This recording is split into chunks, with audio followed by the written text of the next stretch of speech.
Кабыр жашоосу азаптуубу же рахаттуубу? Хасан Закария Фулайфул. Ауз биллахи минашшайтанир раджим. Бисмиллахир-рахманир-рахим. Өлүмдү эске алыңыздар. Балким күтүлбөгөн жерден келип калар. Расулуллах саллаллаху алейхи вассалам. Эмне үчүн ахирет жөнүндө пикирлешебиз?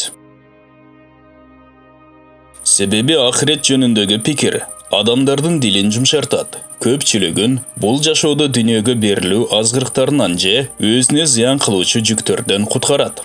Андан кийин алар өздөрүнүн ички жан дүйнө туюмун оңдоп, Аллахтын буйруган көрсөтмөлөрүнүн жардамы менен туура жол, хидаят жолуна түшүшөт. Аллахтын жолуна чакыруу жөнүндө белгилүү бир маалыматка ээ болгон адамдар акырет жөнүндө айтылган сөздөрдүн канчалык таасирдүү экенин жакшы билишет. Бул чакыруудан пайда болгон же пайда кыла турган таасирдүү күч жамаатты оң жолго баштоо жана пенделердин абалын оңдоо үчүн эң туура жол деп тааныганыбыз оң. Эгерде адамдар кыяматта Аллахка бетме-бет болуудан жана ал заттын азабынан коркушса, анын рахматына жана бейишине умтулушса, ак дили менен берилип, жакшы иштерди аткара башташат жана акыретте анын пайдасын көрүшөт. Бул исламдык тарбиянын негизги максаты. Азыркы учурда мусулман пендеси бул дүйнөдөгү турмуш, төгүл чачыл жашоо менен чектелип калбай, бейиштеги түбөлүк неаматтарга жетүү үчүн да аракет кылууга тийиш. Мусулман маданияты менен башка маданияттардын ортосундагы айырма мына ушунда. Ислам маданияты башка маданияттар сыяктуу жалгыз гана бул жарык дүйнө маданияты менен чектелбестен, ал акырет маданияты да болуп саналат. Ошондуктан адамдарды акыретте эстөөгө, ал жөнүндө пикир кылууга чакыруу, коомду жана элдин жашоосун оңдоо зарыл иштердин катарына кирет. Өлүм жүрөктө өчпөс из калтырат. Аны эске алуу көңүлдү жумшартат жана Аллах Таалага тобо келтирүү менен беттешүүгө чакырат. Ошондуктан Кур'аны Каримде өлүм кайра-кайра эскертилет. Андагы аяттар капыр жана моюнсунбоочуларды өлүм бетме-бет келгенде азап менен коркутса, өлүмгө даярдык көрүп, жасаган иштерин ал келе турган күнгө эсеп-китеп кылып, даяр болгон момун кишилерге кубанычтуу кабар берет. Өлүм менен коркутуучу аяттар Кур'аны Каримде өтө көп. Аллах Таала айтат: бардык жандар өлүм даамын татышат. Алы Имран сүрөсү 185-аят. Айт, эй Мухаммад, эгер Аллахтын алдындагы акырет жайы башка адамдарга эмес, силер үчүн гана болуп чынчыл болсоңуздар, анда өзүңөргө өлүмдү тилей бергиле. Бакара сүрөсү 94-аят. Аллахка жалган айткандан же эч кандай жашыруун кабар келбесе деле, мага жашыруун кабар келди деп айткандан же мен деле Аллах түшүргөндөй нерсени жакында түшүрөмүн дегенден да адашкан адам барбы? Эгер сен бул залымдардын өлүм алдындагы жан талашуусун көрсөң, өлүм периштелери аларга кол созушуп, жаныңарды чыгаргыла, силердин акыңар жок болуп туруп, Аллахка жалган айтканыңар жана анын аяттарына текеберденгениңер үчүн бүгүн силерге кордоочу азап болот дешет. Анам сүрөсү 93-аят.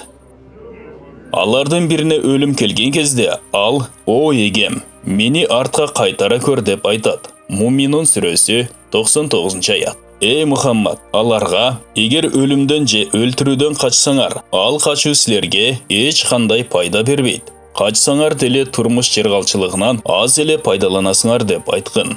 Аксап сүрөсү 16-аят. Силер кутулуу үчүн качып жаткан өлүм силерге жолугат. Андан соң силер жашыруундарды да жана ачыктарды да билүүчүгө кайра кайтарыласыңар. Ошондо ал жасаган нерселерди өзүңөргө кабарлайт. Жума сүрөсү 8-аят. Биз силерге берген ырыскылардан силердин ар бириңерге өлүм келгенге чейин сарптап калгыла.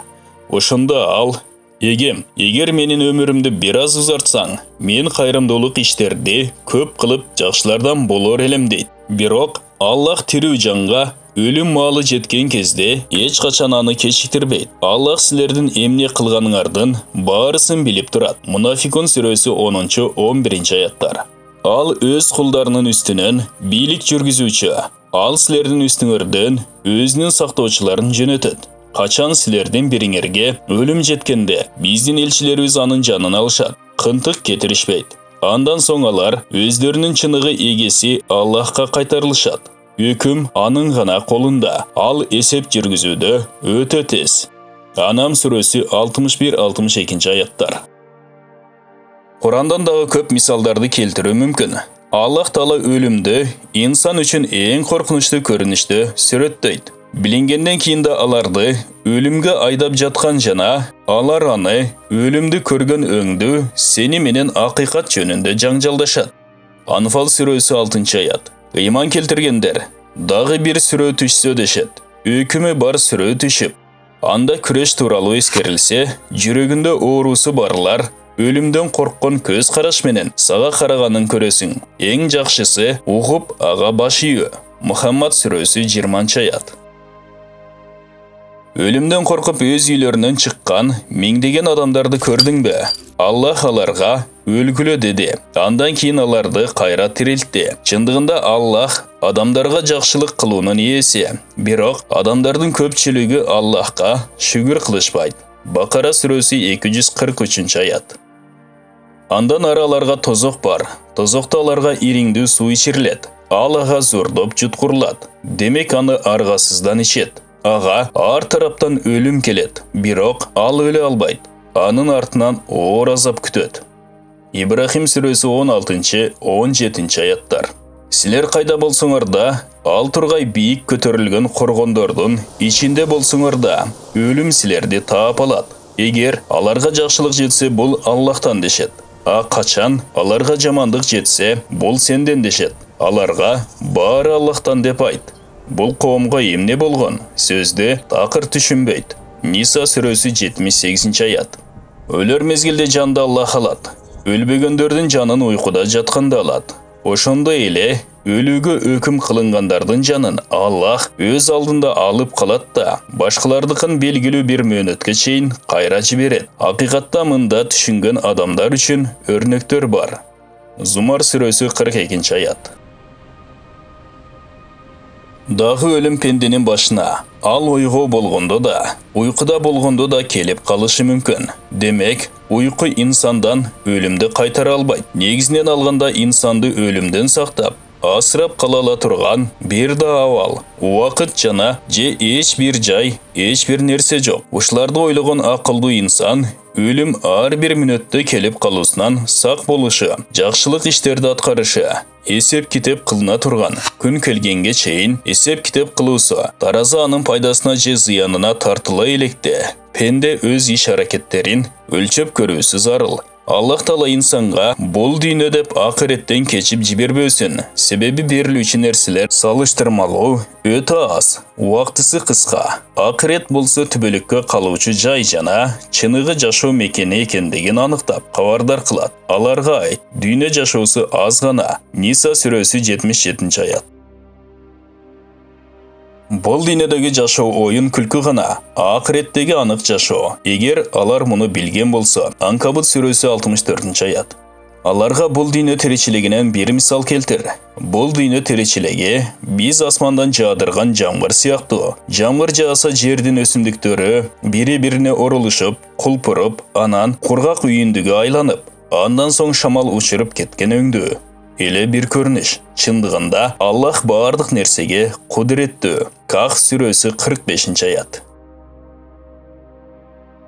Бул аятта аралашып чырмалышып кетүүдөн тартып, курайга айлануу ортосундагы убакыт жөнүндө айтылып жатат. Бул жашоо өнүп өсүү доору. Бул салыштыруу дүйнөдөгү жашоо канчалык тез убакытта аякташын көркөм жана ажайып түрдө далилдөөдө. Балким бул мисал жаратуучу жана баардык нерсеге кадыр, күчү жетүүчү Аллахтын буйругудур. Кезектеги аяттарда инсандын мал дүйнө жана бала чака арттырууга көңүл коюшу жана алар менен өмүрү байланып калышы эскертилет. Инсан убактылуу нерселерге көңүл коюп жатат. Чындыгында ал түбөлүк калуучу жакшы иштерге көңүл бурушу керек. Булар Аллахтын мына бул сөздөрүндө: мал мүлк менен бала чака дүйнө тиричилигинин көркү.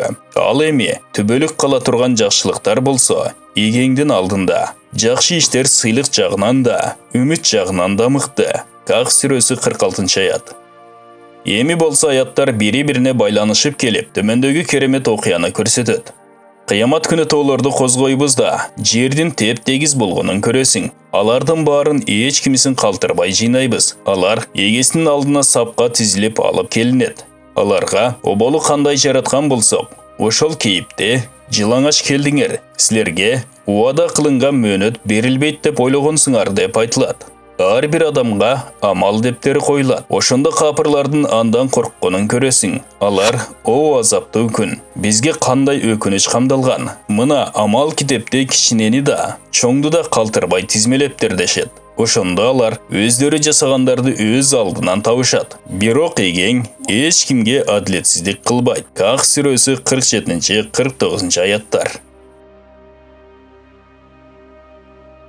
Пайгамбарыбыздын саллаллаху алейхи вассалам сүннөттөрүнө кайрылсак, анда инсандын акыр түбү бара турган жайынан кабар берүүчү, бул дүйнөгө таянуу жана анын сыноолоруна ылайык тозок отуна күйүүдөн кайтаруучу хадистерди көрөбүз. Расулуллах саллаллаху алейхи вассалам берекелүү хутбаларынын биринде мындай деген: "Эй инсандар, сиздер үчүн аян кылып коюлган белгилер бар. Ошол белгилерге чейин барыңыз, андан өтпөңүз. Сиздерге белгилеп коюлган чек бар. Ошол чек арага чейин барыңыз, анын чегинен чыкпаңыз." Пенде эки карама каршы нерсе.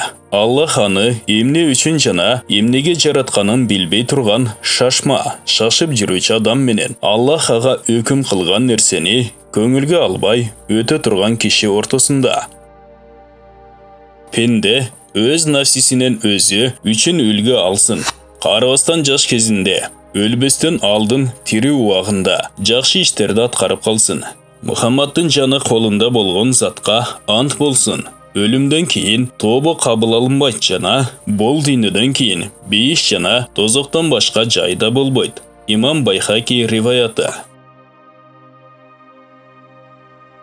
Башка хутбаларында мындай деген: "Эй инсандар, анда дүйнөдө өлүм бизден башкаларга байланып калгандай, анда дүйнөдө чындык бизден башкаларга важип болгондой. Көпчүлүк биригип узатып жаткан өлгөн адамдар же мусапырлар көп өтпөй алдыбызга кайтып келе тургандай. Өзүбүз болсо, тимели алардан кийин түбөлүк жашай тургандай. Аларды кабырларына алып барып, кийин калтырган мурастарынан жейбиз. Ар кандай насаатчыны унутуп койдук. Дүйнөдө болуп жаткан ар кандай балекеттер бизге такыр келбейт деп кеңири жүрө бердик. Аллахтан чындап корккула. Анын ыраазычылыгы үчүн иш-аракеттерди кылыңыздар. Дүйнөнү өлүмдөн кийин жок болуучу, ахиретти болсо дайым түбөлүк калуучу деп билиңиздер. Кабардар болуңуз. Дүйнөдөгү бардык адамдар бул дүйнөгө конок. Колундагы нерселер аманат болуп турат. Меймандын сапары карыйт. Аманат өз ээсине кайтарылат. Кабардар болуңуз. Бул дүйнөдө убактылуу мата болуп, андан жакшысы да, жаманы да бирдей пайдалана берет.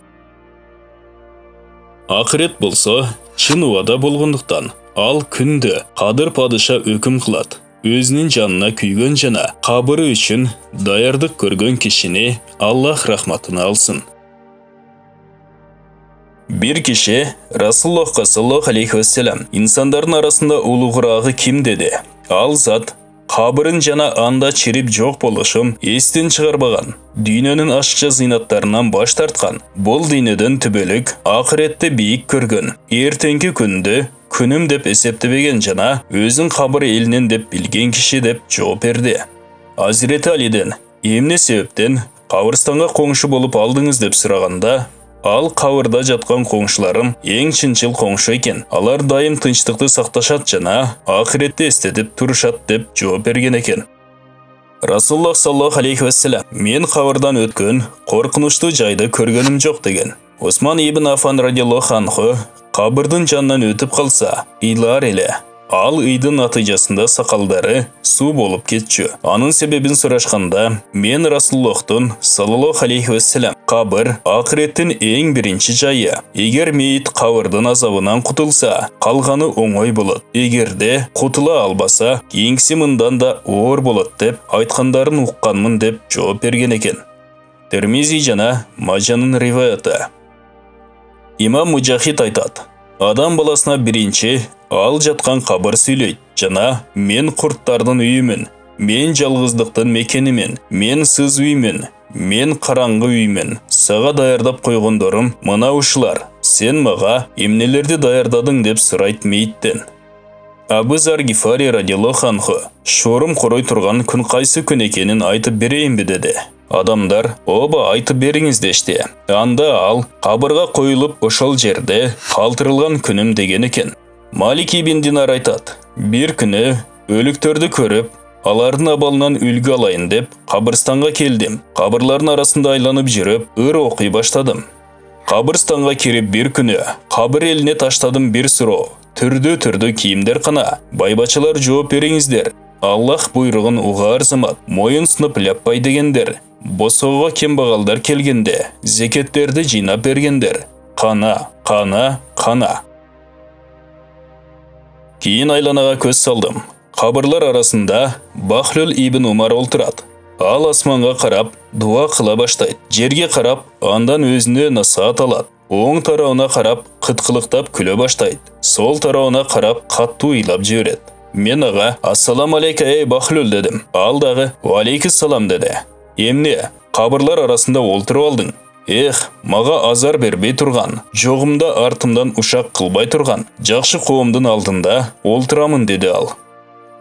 Қарасам, асманға тигеліп қарап, дуа қылып жатасың, жерге қарап, үлгі алып жатасың, оңға қарап күліп, солға қарап ұйлап жатасың деп сұрадым. Ей Малик, асманға қарасам Аллахтың, асманда сілердің ырысқыңар жана, сілерге уада қылынып жатқан нәрсе бар. Зарият сүресі 22 аят.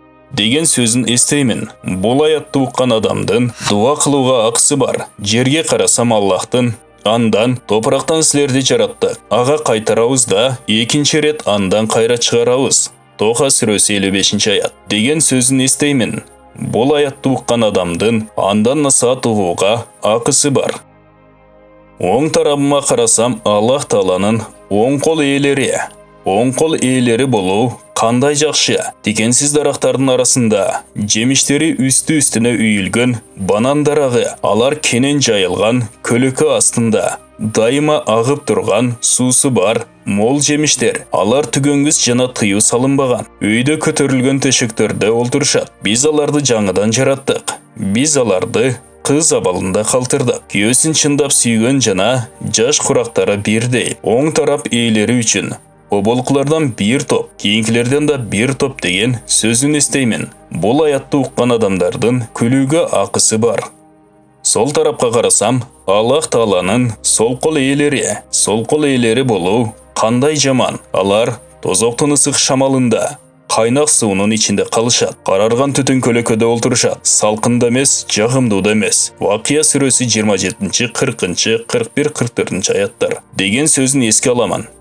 Бұл аятты ұққан адамдың ыйлабосына айласы жоқ дегенде істеймін деп жооп берди Бахлюл. Пенде өлгөндөн кийин анын башынан эмнелер өтөт? Бара ибн Азиб риваят кылат. Бақиюл Фархат мазарындағы bir жаназада алдыбызға пайғамбарыз саллаллаху алейхи вассалам келіп олтырды. Біз дағы чөгіліп, башына қонған қошты чочытып, учырып жібербе үшін қимылдабай тұрған кешіге оқшап, урмат көрсету менен Расуллахтың саллаллаху алейхи вассалам жанына олтырды. Расуллах саллаллаху алейхи вассалам Аллахтан қабыр азауынан жардам бересін сұрап дуа қыламын деп 3 жолы айтты. Андан кейін мындай деп улантты. Жақшы пенде үшін ақыретке жөней тұрған болып, бұл дүйнөдөн өзілер уақытысында анын алдына асмандан нұр жүзді періштелер пайда болот жана көз қыры түше тұрған жерге барып олтырышат. Көп өтпей, өлім періштесі Азраил алейхиссалам пайда болып, анын баш тарауына олтырып, «Эй таза жан, қанат шыға қал, сені Аллахтың кечирүүсү жана разылығы күтүүдө» дейт. Ошондо чанаштан bir тамчы суу кандай сызып чыкса, жандагы ошондой оңой олтоң денеден чыгат. Калган периштелер жанды анын колунан алып, кездемеге ороп жакшынакай жагымдуу бейиштин атырларынан сүртүшөт. Андан жер жүзүндө болгон эң жыттуу мүшктүн жыты таралып турат. Андан кийин жанды алып жогору көздөй көтөрүлөт. Жолда bir периште жамааты жолукса, албетте, «Эй, бул таза рух ким экен?» деп сурашат. Алар аны алып бара жаткан периштелер. Бұл баланчаның ұлы баланча деп, дүйнеде аталған ең көркем, сұлу ысымдарын айтып таныштырышады. Ошол уақытта асман дүйнесінің ешігіне жетіп келіп, керуге рұқсат сұрашады. Ешік ашылат жана, ар бир асмандын өз периштелери, аны өздөрүнөн кийинки асманга чейин узатып турушат. Алар ушул тартип менен эң жогорку асманга жетип келишет. Аллах Таала айтат: "Пендемдин иш-аракет дептерин иллийинге жазгыла. Мен аларды топурактан жараттым жана топуракка кайтарамын. Кийин дагы бир жолу топурактан чыгарамын. Ошондо анын руху денесине кайтарылат. Андан кийин алдына эки периште келип олтурат да, Раббың ким деп сурайт. Раббым Аллах, диниң эмне? Диним ислам. Сиздерге жиберилген ал киши ким? Ал киши Аллахтын элчиси, саллаллаху алейхи вассалам. Бул нерселерди кайдан билдиң? Аллахтын китебинен окудум, ага ыйман келтирдим жана ага ыхлас кылдым. Ошол учурда асмандан пендем туура айтты. Ага бейиштен жай даярдаңыздар. Жаткан жеринде ага бейиштен эшигин ачып коюңуздар деген үн угулат. Кийин баягы эшиктен бейиштин жагымдуу жыты келип турат. Кабыр дагы көз жете турган жерге чейин кеңейтилип коюлат. Алдына келишкен жарашыктуу кийинген бир жигит жагымдуу жет таратып келет да, ага кайрылат. Сага кушкабар, сүйүнчө алып келдим, курсант боло бер. Сага уада кылынган күн мына ушул күн. Жан болсо, өзүң кимсиң дейт. Мен сенин жакшы иш амалдарың боломун. Эй Раббым, тезирээк кыямат келтир. Мени үй бүлөмө жана тапкан байлыгыма бейиш алдына кайтар дейт жакшы пенде. Пайгамбарыбыз саллаллаху алейхи вассалам сөзүн улантты. Капыр пенде акыретке жөнөй турган болуп, дүйнөдөн өзүлөр убагында анын алдына асмандан өңү кап-кара периштелер, колдорунан мусафах таяк кармап алып келген периштелер көз кырытышы турган жерге барып олтурушат. Көп өтпөй, өлүм периштеси келип, анын баш жагына өтүп: "Эй ыпласжан, чык бере. Сени Аллахтын каттуу азабы күтүүдө" дегенден кийин, руху денесинде майда-майда болуп бырчаланып кетет. Өлүм периштесин ым тарткан жүн кездемеден казыкты суурагандай сууруп алат. Андан кийин периштелер жанды анын колунан алат да, баягы мусабакка, кездемеге урушат. Андан жер жүзүндө болгон эң жаман жет сасып турат. Кийин жанды алып жогоруга көтөрүлүшөт. Жолдо периштелер жамааты чыгып калса, албетте бул ыплас рух ким болду экен деп сурашат. Аны алып бара жаткан периштелер бул түкүнчөнүн улу түкүнчө деп дүйнөдө аталган эң жаман ысымдарды айтып тааныштырышат. Ошол учурда асман дүйнөсүнүн эшигине жетип келишет жана кирүүгө уруксат сурашат. Бирок аларга эшик ачылбайт. Кийин пайгамбарыбыз саллаллаху алейхи вассалам төмөндөгү аятты окуду. Чындыгында ким биздин аяттарды четке какса, текебер болсо, аларга асмандардын дарбазасы ачылбайт жана төө ийненин көзүнөн өткөнгө чейин бейишке киришпейт. Күнөөкөрлөрдү ушундай жазалайбыз. Араф сүрөсү 40 аят. Аллах Таала айтат: "Пендемдин иш-аракет дептерин же китебин эң төмөн жердеги сижжиинге жазып коюңуздар. Кийин анын руху ылдый көздөй өтө копол, идиотсыздык менен ташталат." Ушундай деп пайгамбарыбыз саллаллаху алейхи вассалам мына бул аятты окуду. Эгеңерге чыныгы пенде болуп, Аллахка шерик кошпогула. Ким Аллахка шерик кошсо, анда ал асмандан жыгылып, аны куш чеңгилдеп алып кеткен, же болбосо шамал алыс жерге учуруп кеткен сыяктуу болот. Хач сүрөсү 31 аят.